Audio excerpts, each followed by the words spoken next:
Todo mundo tem uma história. Nem todas estão nos holofotes ou no feed, mas são vividas intensamente no dia a dia. Histórias que acontecem nos bastidores da vida real, cheias de desafios, momentos e situações transformadoras. Meu nome é Mariana Olivia e esse é o meu novo podcast, um espaço de escuta, sentimento e inspiração de histórias que poderiam ser a sua. Porque a vida real merece ser contada. E você, está pronto para sentar no meu sofá? Vem comigo que eu tenho uma história para te contar.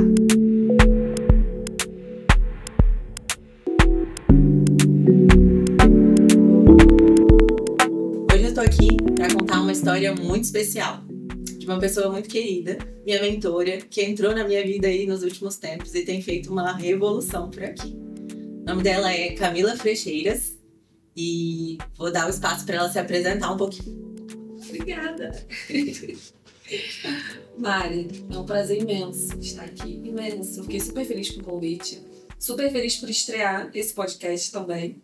E aqui eu tô completamente vulnerável, completamente aberta para você perguntar o que você quiser. Então vamos nessa. Vamos lá. Como que você chegou na comunicação? Como é que surge a sua história com a comunicação? É engraçada essa pergunta, porque meu pai é comunicador, minha mãe é comunicadora, meu pai é narrador esportivo, minha mãe é professora a vida inteira. E quando eu falo que eu sou mentora em comunicação e oratória, as pessoas já associam aos meus pais. Só que eu digo que comunicação não é dom. E eu fui uma criança muito extrovertida, realmente, mas eu vivi muito tempo, principalmente durante a minha adolescência, muito introvertida, porque sofri bullying na escola, acabei passando por processos que foram me podando. Então eu digo que comunicação não é dom. Eu precisei depois entrar nesse mundo de fato, me apoderar disso para conseguir viver a comunicação como eu vivo hoje.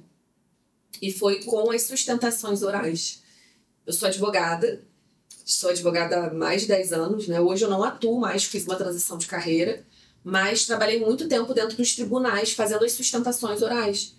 E foi ali naquele lugar que eu vi a demanda dos advogados por uma boa comunicação.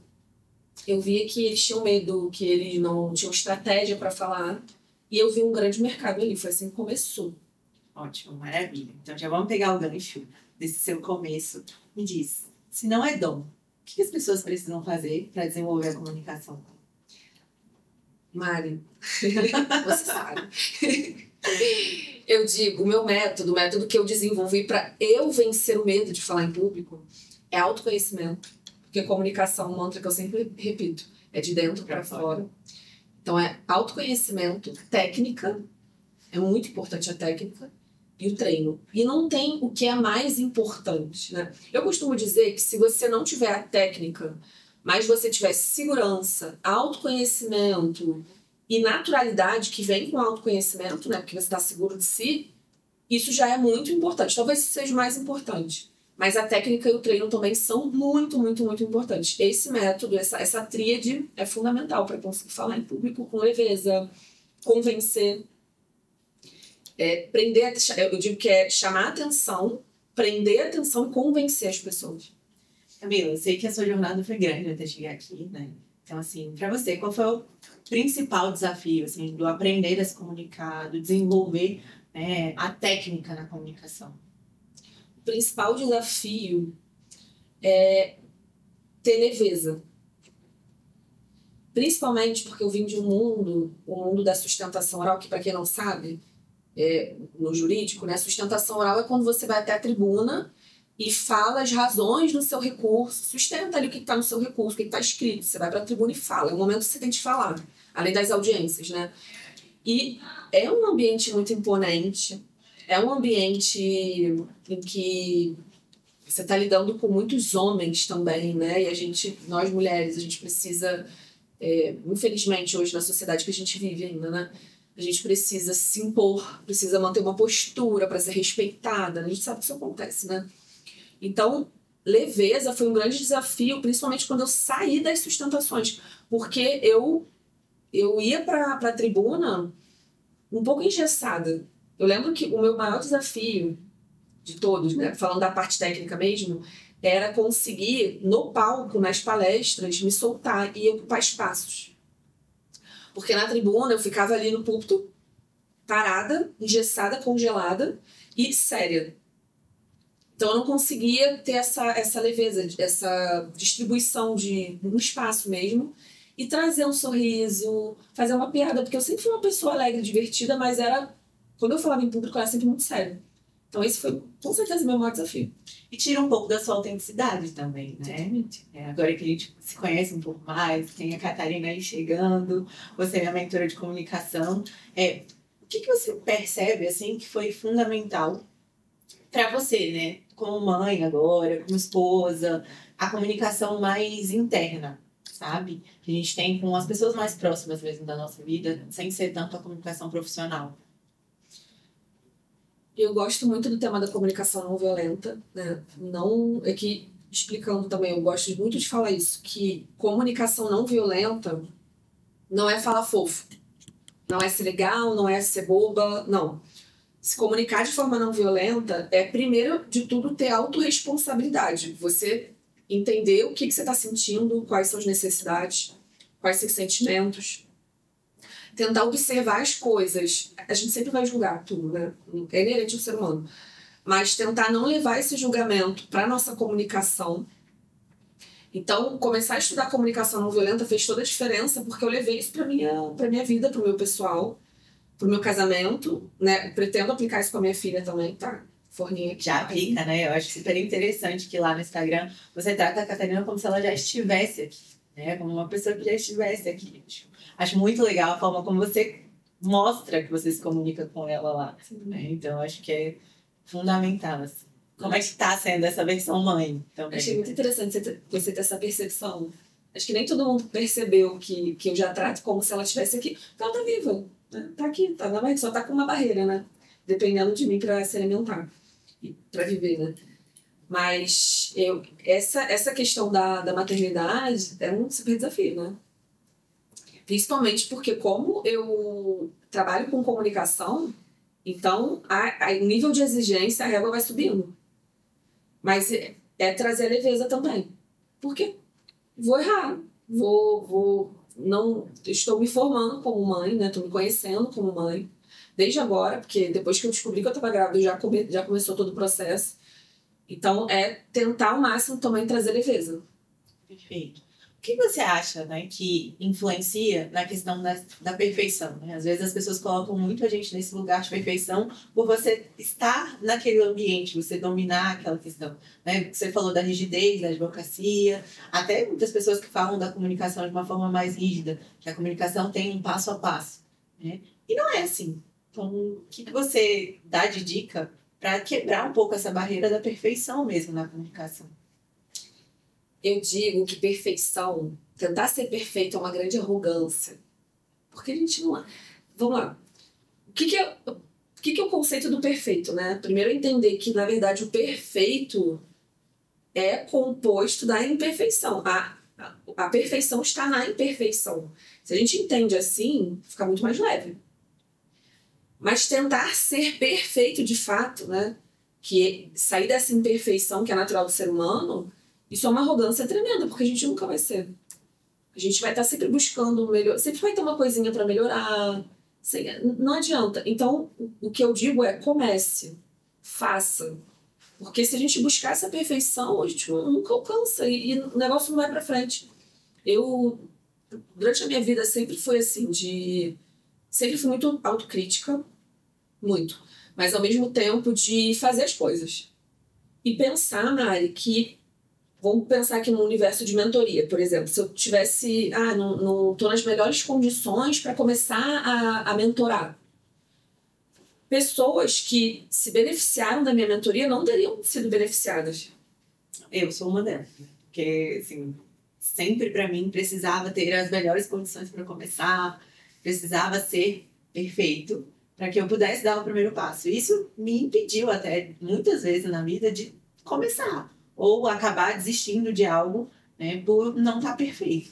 E aí, o processo também com a sua mentoria foi de entender, né, não só com a sua mentoria, mas também na terapia, de que, cara, as coisas não são perfeitas. você precisa começar. É igual a treino. Primeiro você começa, depois você melhora, né? Então, isso fez muito sentido para mim, no sentido de entender que não dá para estar tudo em perfeita ordem, né? Todas as áreas da sua vida não vão estar ali perfeitas o tempo inteiro. As coisas elas vão oscilar. Então, foi uma viradinha de chave, assim, muito para mim, nesse sentido. E aquela coisa de equilibrar os pratinhos, né? Equilibra os pratinhos é como se os pratinhos fossem ficar todos no mesmo nível. Isso é impossível. A gente estava conversando agora, antes de começar, né? Que eu fiquei doente uma semana, fiquei sem fazer exercício, fiquei me culpando, porque tô grávida, preciso fazer exercício. Só que o pratinho do exercício, ele caiu. E aí um outro pratinho levantou, eu precisava descansar, né? Tá tudo bem. E a vida é assim, é entender que o pratinho ele vai ficar... É que nem a balança da justiça, né? Ela não vai ficar completamente... ela vai tender mais para um lado, vai tender mais para o outro. Não tem jeito, não tem como. É a vida. E é uma rigidez também, né? Quando a gente assume essa postura, a gente assume uma postura muito rígida, que dificulta muitas vezes da vida seguir, né? E aí eu vou aproveitar para entrar em um outro aspecto da sua vida, porque você é carioca, né? Morava no Rio. Como foi esse processo de mudança mesmo para Brasília? Porque se você está nesse lugar de rigidez, nesse lugar de perfeição, né? Já tinha uma carreira muito consolidada no Rio, era super conhecida, e aí abriu mão para estar aqui, hoje em Brasília. Nossa, foi uma mudança muito grande. E eu senti mais depois. Tem mais ou menos uns 2 anos que eu tô aqui, né? Eu senti mais pro final desse segundo ano. Porque eu ia muito pro Rio, né? No ano passado, muito. Então, palestava muito lá. Então, realmente, não sentia tanto. Mas agora que eu tô vivendo Brasília de fato. Clima completamente diferente. Pessoas completamente diferentes. A violência, né? Sou apaixonada pelo Rio de Janeiro, mas... Eu não queria vir para Brasília, não sei se eu já te falei isso. Não. Não queria vir de jeito nenhum. Na verdade, eu vim porque o meu marido não conseguiu transferência. A gente estava vendo apartamento lá no Rio, mas ele não conseguiu transferência. E aí eu falei, para eu casar, eu preciso ir pro Rio, né? Senão eu ia abrir mão do meu relacionamento. E quando eu cheguei aqui em Brasília, que eu comecei a ver como era o dia a dia, eu fiquei apaixonada. Porque quando a gente, lá no Rio, né, acabava ficando inserida numa bolha. Então eu me acostumei com a violência. Me acostumei com o trânsito, com tudo, né? Quando eu vim pra cá, que eu vi que não tinha trânsito, que podia andar de janela aberta. Isso foi, um dia eu tava com o Eduardo no carro, meu marido, e a gente tava com a janela aberta e paramos pra ver alguma coisa, um mapa, enfim. E aí eu falei assim, Eduardo, parecia um lugar meio ermo, né? Eu falei, Eduardo, é melhor a gente fechar a janela, desesperada, né? Ele falou, Camila, você tá em Brasília. Não que aqui não tenha violência, claro que tem, né? Mas completamente diferente. E isso trouxe leveza pra minha vida. Por quê? Você poder andar com o celular na rua, sabe? Você poder deixar um vidro aberto. Então foi uma mudança, muito mais do que mudar de cidade, mas mudança de estilo de vida. E aí, nesse meio tempo, engravidei, né? Depois de agora, no final desses 2 anos. Então foi muita coisa acontecendo e é engraçado que tudo contribuindo para trazer essa leveza. Vamos aproveitar que você entrou nesse aspecto de pessoas. O carioca é muito diferente, né? Muito diferente do brasiliense.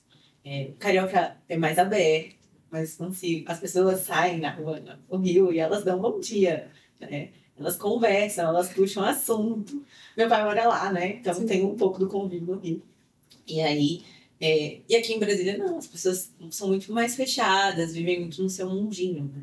E que costuma ser uma cultura muito diferente, porque aqui tem muita gente de todo lugar.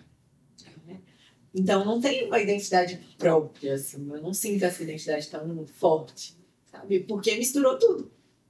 Até o sotaque, né? Até o sotaque. Não tem um sotaque definido, né? Não tem.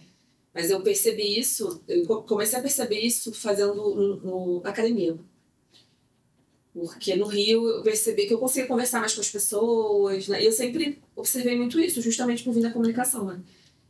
E aqui não. Eu via que as pessoas não combinavam muito de fazer alguma coisa, né, fora da academia.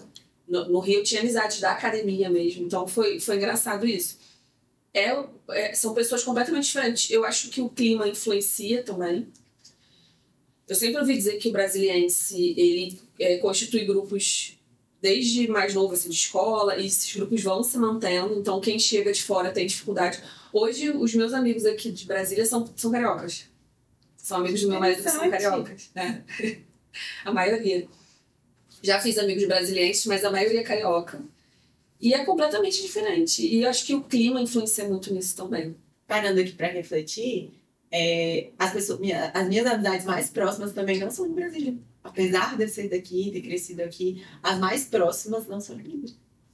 Você tem um perfil também mais extrovertido, né? Mais ou menos. Eu sou um pouco introspectiva, assim. Varia, Gosto né? dos meus momentos de silêncio. Mas, até falando um pouquinho, né, da história sobre o podcast, eu amo ouvir a história das outras pessoas. Eu não gosto de conversas rasas, não gosto das brincadeiras, né? Então, quando eu paro para ouvir outra pessoa, eu gosto de saber o que tem por trás. Sim. Então, até nas nossas próprias conversas, às vezes a gente estava conversando de uma coisa e eu, Camis, como é que foi isso, isso? Né? Então, é uma característica muito minha. Então, isso faz com que eu entenda melhor ao outro, né? Que a gente não consegue se comunicar se a gente não conhece. Que é o essencial da sua profissão, né?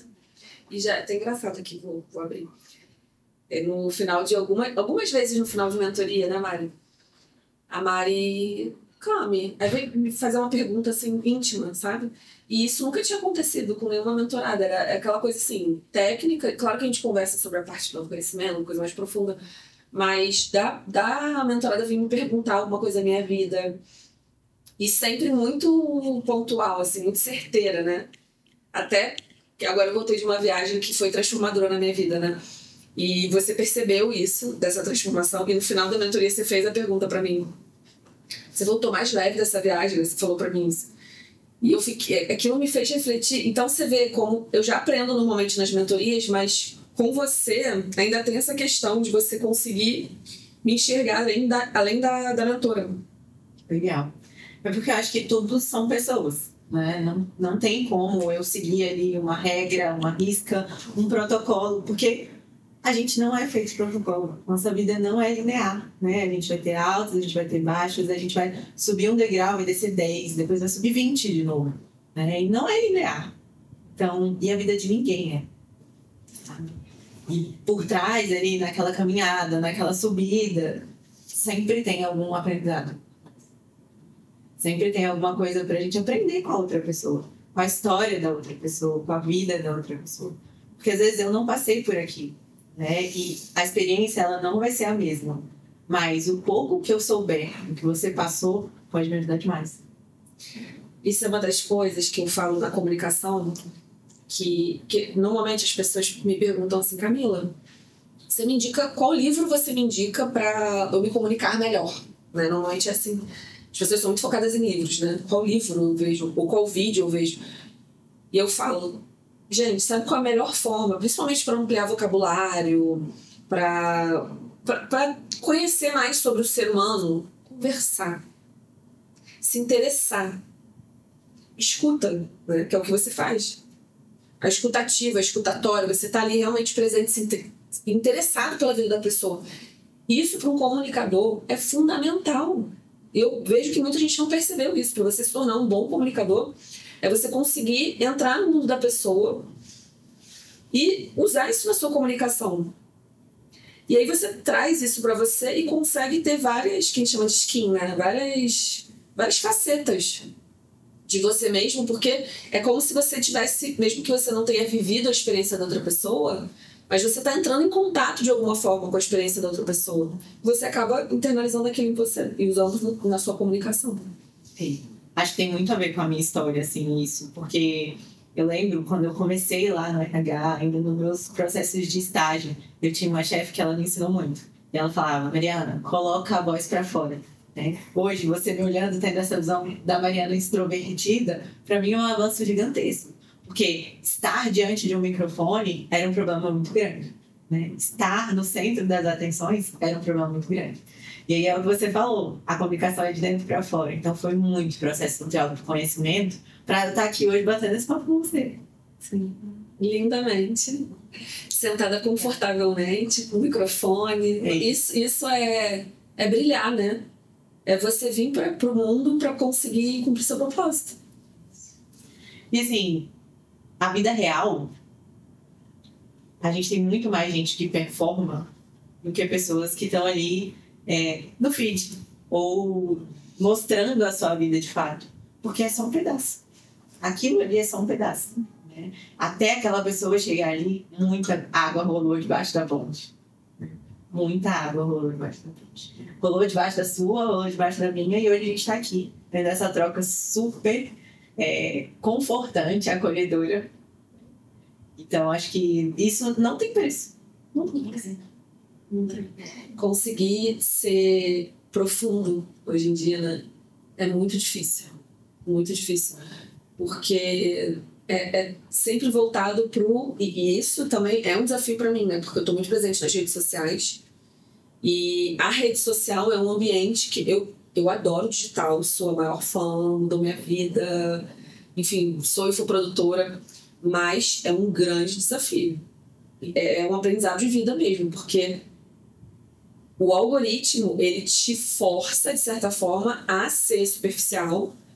Mas você tem que ficar o tempo inteiro lembrando do seu propósito. O que eu tô aqui para fazer? Não que você não vai usar estratégias de engajamento, enfim, a gente vai usar, normal, né? Até para conseguir chegar nas pessoas e levar a nossa mensagem. Não é superficialidade 100%, não é isso, né? Mas é sempre buscar o que eu vim fazer aqui. Por que eu tô aqui? Por que eu tô usando essa estratégia? Por que eu tô sendo estratégica? Eu falo muito de estratégia, né? Ser estratégico, mas por que estratégia? Para alcançar as pessoas e passar sua mensagem. E tentar sempre, no meio dessa superficialidade, que é real, trazer a profundidade também. Até porque o superficial não é autêntico. Sim. E hoje a gente busca autenticidade nas pessoas. A gente quer verdade. Então, uma relação que tem verdade, ela é muito mais segura. De onde você quer estar. É um lugar que você corre para quando o mundo tá desabando, deixa pra lá. Esse cantinho. É o nosso lugar de conforto. A rede social é uma ferramenta maravilhosa. Pra gente, inclusive, inspirar outras pessoas, igual a gente está falando aqui. E trazer, de fato, uma questão real. Porque a vida é real. A gente está aqui, todo mundo tem perrengue, todo mundo tem dificuldade, mas também tem muitas vitórias. Tem muitos sucessos. E as vidas anônimas, né, que eu costumo falar, assim, a gente ainda está no processo de crescimento, não estamos lá no topo, mas a gente está nesse processo de crescimento e até então somos pessoas anônimas. Né? E todo mundo tem um lado anônimo. Todo mundo tem um lado anônimo que não está no feed. Então, e esse lado anônimo, que é a nossa essência. Que diz quem a gente é de verdade. Tentar se conectar sempre com isso. Né? Porque o que eu vejo hoje é um movimento de não olhar. Né? É o não olhar para dentro. E isso vai na comunicação. Tanto que, vou dar um exemplo. Se eu coloco lá na rede social um vídeo com 5 dicas para você se comunicar melhor, ele vai performar muito melhor do que se eu fizer um vídeo um pouco mais profundo. Por quê? Porque as pessoas estão buscando regras prontas. As pessoas estão buscando atalhos. Quando, na verdade, quando eu faço um vídeo de autoconhecimento, esse vídeo deveria performar muito melhor e repercutiria na sua vida em todos os aspectos para te melhorar como pessoa, como comunicador, como profissional, como pessoa. Então é um desafio muito grande dentro do digital também, de se conectar com isso, de tentar ser mais profundo para a pessoa olhar para dentro. Porque quando eu falo comunicação de dentro para fora, muita gente acha que comunicação de dentro para fora. Eu quero uma regra, como é que eu faço? Como é que eu coloco minha mão? Cara, o fato de você estar segura, estar tranquila é muito mais importante do que onde é que eu vou colocar as minhas mãos. Porque se eu tiver na minha cabeça onde é que eu vou colocar minhas mãos, como é que vai ficar minha voz, meu tom de voz, e não relaxar, não tiver segura em mim, eu não vou convencer o outro. Então você não vai atingir a sua finalidade. Ainda vai ficar desconfortável, vai virar um robô. Robô não convence, as pessoas se conectam com pessoas, não com robôs. Essa é uma dificuldade muito grande, assim, que eu enxergo, até dos próprios pacientes que chegam na clínica. Essa dificuldade de se auto-observar, de se auto-monitorar, de ter uma constância nisso, né? Uma das primeiras atividades que a gente faz na terapia é trazer essa parte do auto-monitoramento, né? Para você se conhecer. Para você saber, poxa, o que me causa raiva, o que me causa angústia. E isso é comunicação. É a comunicação com você. E eu percebo que as pessoas não estão dispostas. Tem uma imagem de uma estátua, eu esqueci agora o nome dessa imagem, mas é um homem se construindo. Tem um nome em inglês, né? Ele tá se moldando ali. Ele mesmo, né, tá se moldando, é uma estátua. E essa imagem, para mim, é sensacional. E ela diz muito sobre a comunicação, sobre a vida, né? Que a vida se conecta com a comunicação totalmente, né? Eu tô tentando melhorar minha comunicação e automaticamente melhorando minha vida e vice-versa. Porque comunicação é tudo, né? Tá em tudo, absolutamente tudo. E essa imagem para mim é muito representativa, porque é muito difícil você ir se construindo, se moldando, num bom sentido, né? Isso é muito difícil e é isso que faz a gente evoluir, né? Só que isso é trabalhoso. É muita distração que a gente tem. Não para pra olhar pra isso. Se você tivesse que dar aí fosse fazer uma viagem no tempo, fosse conversar com a Camila do passado, o que você falaria pra ela?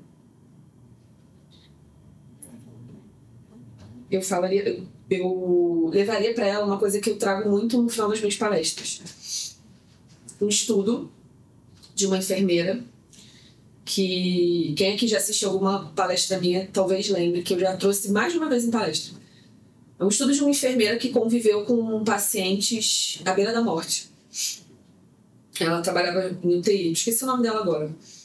E ela fez uma pesquisa com essas pessoas e perguntou para essas pessoas qual era os 5 maiores arrependimentos dessas pessoas. E a grande maioria ali que estava à beira da morte, o top 1 dos arrependimentos foi: eu gostaria de ter vivido uma vida fiel a mim e não viver o que os outros esperavam de mim. E quando eu li essa pesquisa, aquilo me tocou de uma forma, porque provavelmente isso já aconteceu com você, de a gente passar coisas na nossa vida, deixar de fazer alguma coisa, por mais boba que seja, por medo do que o outro vai pensar. E aí depois que passa o tempo, você amadurece, você olha para aquilo e fala: gente, que besteira. Por que eu deixei de fazer aquilo? Sabe? E aí a gente vai amadurecendo, né? Aí faço, na próxima vez eu faço. Mas eu já vivi esse arrependimento algumas vezes. E uma coisa que eu coloquei na minha cabeça, uma meta, eu não quero mais passar por isso. É claro que eu não estou imune, que eu me preocupo sim com o julgamento ainda, seria hipocrisia minha falar que não. Estou num processo, estou na terapia, né? Estamos todos vivendo um processo. Mas eu teria mostrado esse estudo para Camila criança. Talvez ela não entendesse.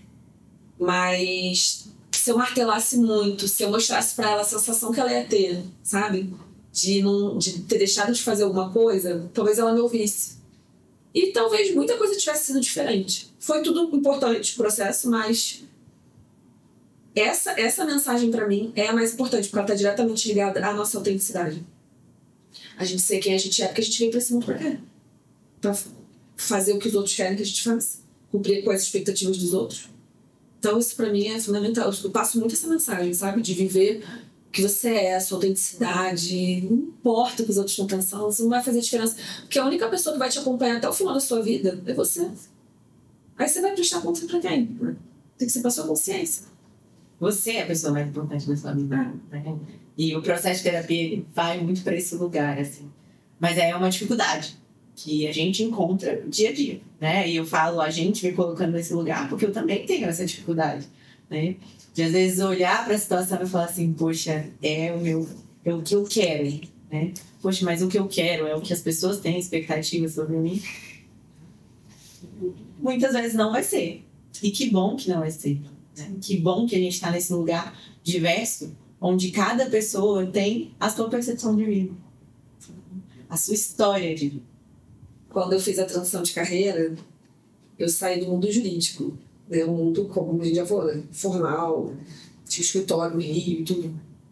Fazia sustentações para trabalhar com a internet. Eu não digo que eu sofri preconceito, pessoas me julgaram. Ninguém virou para mim e falou: Camila, é um absurdo que você está fazendo. Não. Com certeza muita gente pensou isso, mas ninguém verbalizou, sabe? Eu acho que até porque eu bato o pé e faço.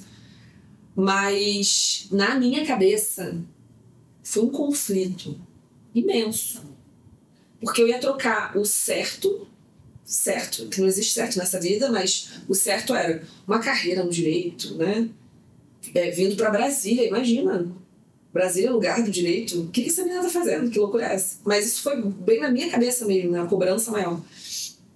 Para trabalhar com internet, para falar de comunicação na internet, atingir pessoas assim. Então, um conflito muito, muito, muito grande. Mas buscando o quê? O quê? Quem eu era, ser quem eu era. Ser quem eu sou, né? Porque aquele mundo do direito já não fazia sentido para mim. Outra mudança também muito grande que foi contra o que as pessoas falavam. Eu falava para advogados, né? Quando eu comecei a falar de comunicação. E é um nicho, todo mundo fala, né? É importante você nichar, você vai alcançar mais resultados se você nichar. De fato, concordo com isso. Mas eu senti ali no fundo do meu coração, eu preciso falar com outros públicos. E se eu não tivesse feito isso, essa transição, não teria. Eu não estaria aqui. Olha a oportunidade que eu tô perdendo. Então, ouvir seu coração, seguir quem você quer ser, o que faz seu coração vibrar. Isso é fundamental. Eu não sentia mais tesão no direito. Sabe? Ter que olhar lá os processos. Ter que ir sustentar. Por mais que fosse um momento de exposição, falar em público, eu amo fazer isso. Mas não fazia mais sentido aquilo pra mim, sabe? Diferente de estar num palco, diferente de estar aqui com você. Isso, eu acordei hoje. Estamos aqui, segunda-feira. 10 da manhã, que horas são? 11 horas. 11 horas. E eu acordei na segunda-feira feliz. Ai, que legal, eu amo meu trabalho. Isso não tem preço. Isso aqui faz parte do meu trabalho, porque eu tô me comunicando, tô com minha mentorada. Faz parte do meu trabalho. E se eu tivesse que acordar para fazer qualquer outra coisa, inclusive no direito, eu ia estar irritada. Então, é se ouvir. E se dar a oportunidade de ser feliz, né? E abraçar isso também, né? Abraçar a sua essência. Quero te agradecer, compartilhar um pouco da sua história com a gente. Tenho certeza que você irá voltar. Gente, quero de novo no meu sofá. Tem alguma mensagem, alguma coisa que eu não perguntei, que você queira deixar aí para os nossos espectadores? Eu quero reforçar. Escutando a gente. Eu quero reforçar o que eu acabei de dizer. Nunca é demais, né, Mari? A gente reforçar isso. Pense sempre em você. Sempre. Porque a coisa mais importante, a única pessoa que você vai prestar contas é para sua consciência. Então, sua mãe pode falar... E eu sei que aqui, gente, é disruptivo falar isso. É meio duro ouvir isso, tá? Mas sua mãe vai dizer uma coisa, seu pai vai dizer outra, seu marido... Enfim, papagaio e periquito. Mas o que você tá sentindo? Se dê a oportunidade de ouvir seu coração. Ouvir o que você quer. Isso em todos os aspectos da sua vida. E aqui eu não tô falando de algo fantasioso. Ah, Camila, mas eu vou abrir mão da minha profissão. Não é isso. Mas é tentar levar a vida com leveza. Para onde eu posso levar a minha vida? O que eu posso começar a construir para fazer diferente e para tentar ser feliz de fato? Porque o que eu vejo hoje é que as pessoas não estão buscando felicidade. Elas estão buscando likes. Elas estão buscando prestar contas. Receitas prontas. E mostrar pro externo. Mas tá, e aí? O que tá aqui dentro? E se você quer ter sucesso, se você quer brilhar, se você quer chamar atenção, ser vista, né? Porque eu sei que é o desejo de muitas pessoas. A melhor forma de você brilhar, de você ser vista, é você conseguir ser feliz aqui internamente e transbordar isso. Então, meu recado é transborde. Olhe para dentro de você e lembre-se que comunicação é de dentro. Tá bom. Muito obrigada. Esse foi o nosso primeiro podcast. E foi maravilhoso receber a Camila aqui. Então, eu te espero para a nossa próxima história.